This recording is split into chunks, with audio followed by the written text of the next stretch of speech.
Have you ever felt the weight of the world trying to tell you who you should be? That silent pressure, a script you didn't write, but one everyone expects you to follow. And in the midst of all that noise, you ask yourself, what if the right path isn't the loudest one? What if true direction is found in the silence, far from the applause and the expectations? You look at the crowd and feel no connection, only the echo of empty voices. So you take a step to the side, not out of anger nor out of sadness, but because of a sudden overwhelming clarity, the realization that to find yourself, perhaps you must first lose yourself from everything else. What if solitude isn't an absence, but a presence, the presence of yourself finally? You spent so much time trying to understand the rules, the great game of life with its pieces and its boards, everyone running in the same direction, seeking the same prizes, fearing the same penalties. And you tried to play. Oh, how you tried. You wore the masks they gave you. You smiled when they expected a smile. You agreed when disagreement seemed dangerous. You shook the hands, repeated the words, followed the incessant flow of the social river, hoping to find your reflection in its waters.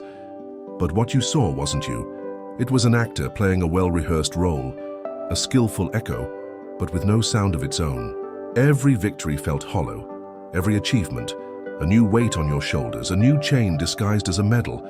Then, one day, without warning, you stopped. In the middle of the board, you simply stopped moving. The other players passed you by, some with contempt, others with pity, most didn't even notice. The game went on, but something inside you had changed, and in that stillness, you saw the grand deception. The game wasn't just something you were playing, it was something that was playing you. You saw the nature of the dance, a frantic and aimless choreography, where everyone dances for fear of the music stopping. They dance so they don't have to face the silence, so they don't have to ask themselves who they are when the social melody fades away. And in that moment of stillness, you felt it. It wasn't loneliness, but a profound relief. The exhaustion of a lifetime of performance began to dissipate, like fog under the sun. You no longer had to run, you no longer had to win. The choice to step away was not an act of rebellion. It was not a declaration to the world. It was a whisper to yourself, an act of brutal and liberating honesty. The simple acceptance that this game was not, and never would be yours.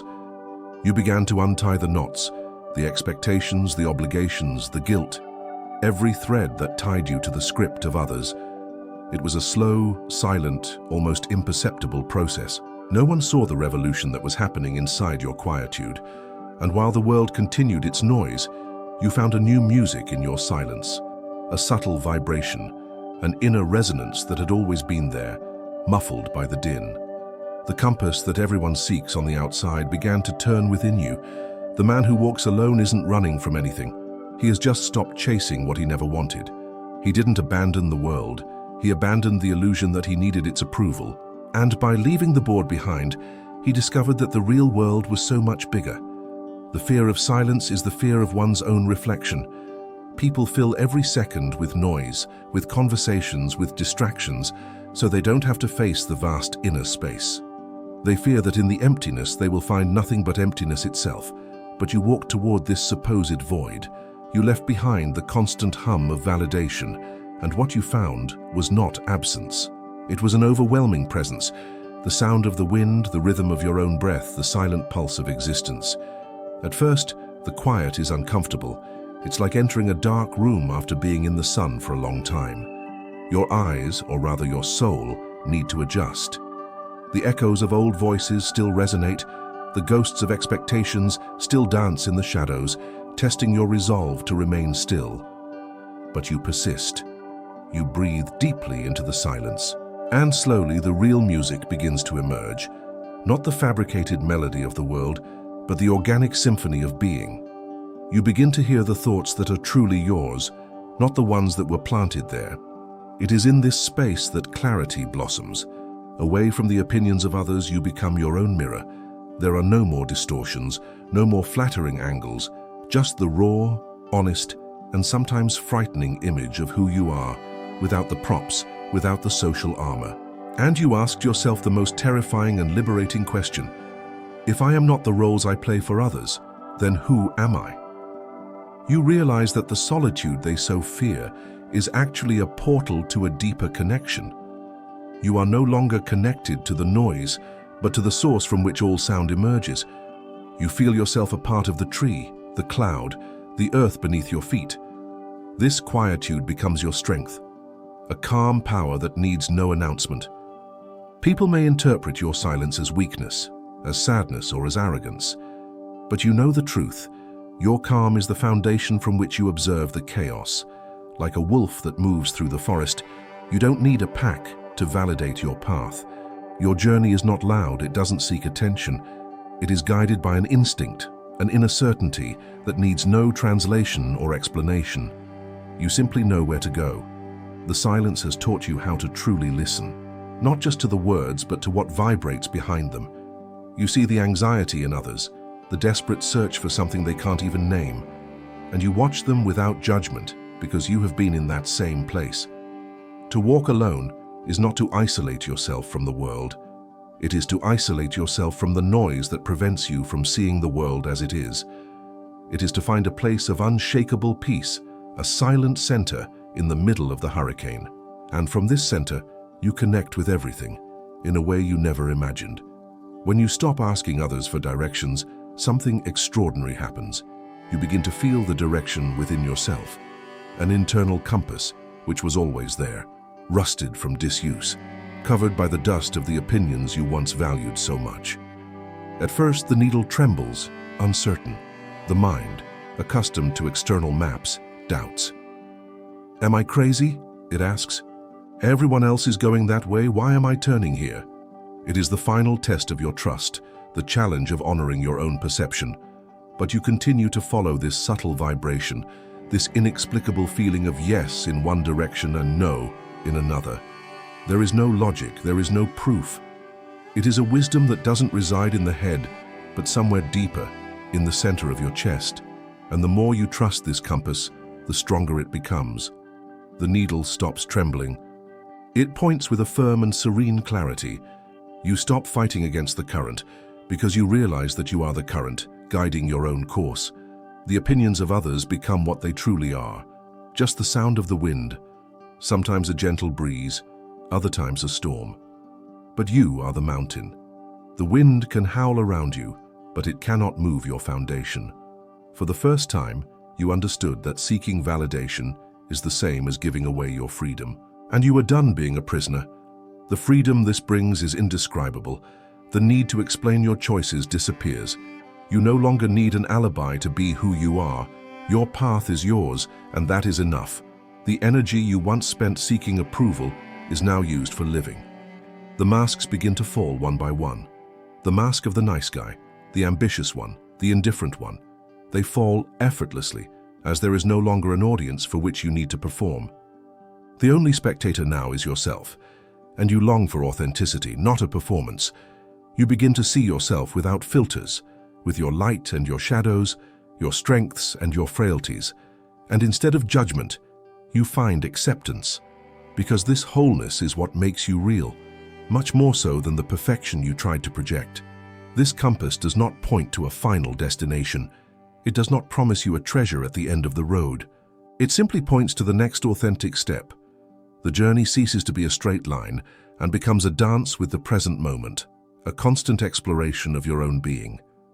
And so, you walk. Not because you know where you are going, but because you know with every fiber of your being that you are heading in the only direction that matters, the direction within. The rest of the world can follow its maps. You have learned to trust your own territory. The great illusion is that something is missing, that happiness is just around the corner, after the next achievement, with the next person. This constant search is the engine of the world, a ceaseless race toward a horizon that recedes with every step you take. You ran this race for a long time. You pursued success, love, recognition. You believed that by reaching them, the void would be filled. But each goal achieved brought only temporary relief, soon replaced by a new target, a new promise of fulfillment. It was weariness that stopped you, the exhaustion of a soul that could no longer run. And as you stopped, breathless, you looked back. You saw the long road of effort, of anxiety, and you realized the paradox. The happiness you were seeking was being destroyed by the search itself. The revelation was so simple it seemed absurd. There is nothing to pursue. There never was. Fulfillment is not a destination to be reached. It is the natural state of being when one stops trying to be something else. It's like a dog chasing its own tail. It spins and spins, faster and faster, never realizing that what it seeks is already a part of it. The only thing to do is to stop spinning and simply be. And the great cosmic joke revealed itself to you. You were searching for the feeling of being alive, all while the frantic search was stopping you from actually living. So you let go. You let go of the need to be more. You let go of the ambition to get somewhere. You let go of the worry about what others will think. And in this act of letting go, an incredible lightness takes over you. Things begin to come to you instead of being hunted. The right people, the right situations. Not because you attracted them with some mystical power, but because by ceasing to struggle, you came into harmony with the natural flow of life. You stopped swimming against the tide. Uncertainty, which was once your greatest enemy, becomes your ally. If you don't know what comes next, then anything is possible. Life ceases to be a problem to be solved and becomes a mystery to be lived. You find joy in simple things, in the way the light hits the wall, in the taste of a glass of water, in the silence between two musical notes. Joy wasn't in the grand events, but in the mindful attention to the small now. The man who walks alone has not stopped moving. He has just stopped chasing mirages. His walk now has a different rhythm. It is not the rhythm of haste, of anxiety. It is the rhythm of presence, of acceptance. He walks not to arrive, but for the simple pleasure of walking. They say the man who walks alone is separate, a stray atom, an isolated island. This is the view of those who only understand union as a cluster of people, a physical proximity, a social contract. But true union is much more subtle. By shedding the layers of the social ego, you did not become less.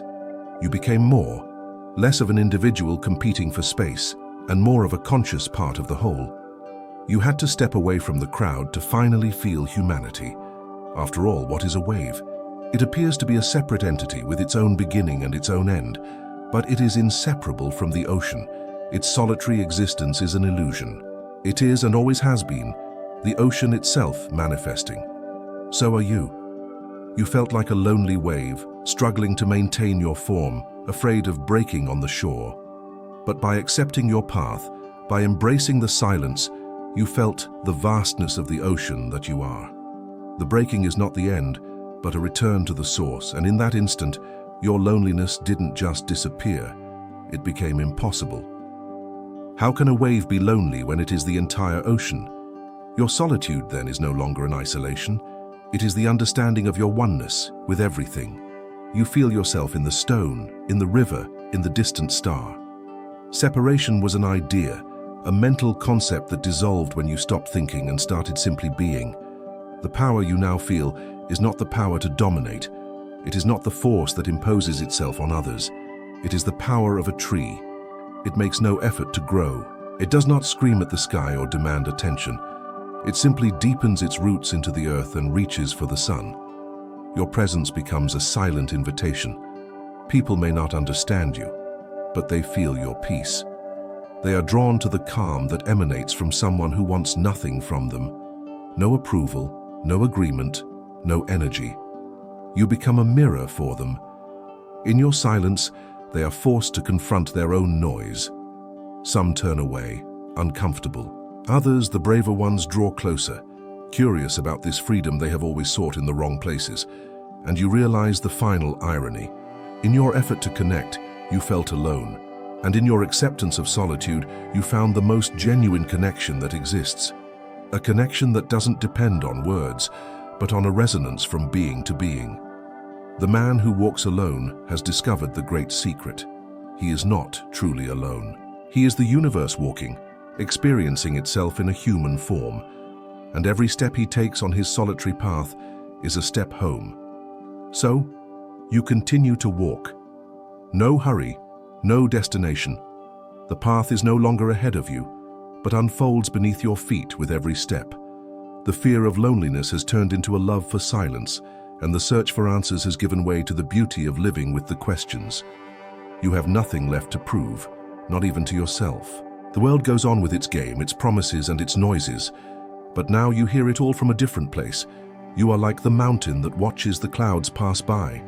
They come and they go, in their dramatic and fleeting shapes, but they do not alter your essence. You are not running from life, you are finally dancing with it at your own rhythm, and in this silent walk, you feel more alive than ever. Isn't it strange that to find everything, you first needed the courage to have nothing?